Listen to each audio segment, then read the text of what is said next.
How to use TwitterX safety mode feature.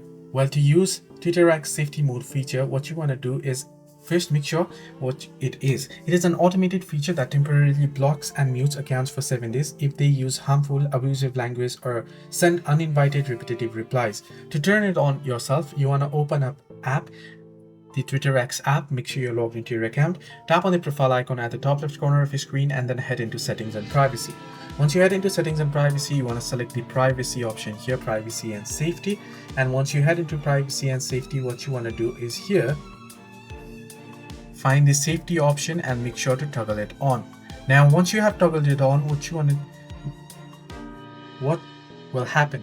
Well, X temporarily restricts accounts that use insulting language, spam, or harassment. Blocks lasts for 7 days before expiring on requiring a manual request. The system ignores accounts you follow or frequently interact with to prevent accidental blocks, and you can check and undo any automated blocks at any time in your settings.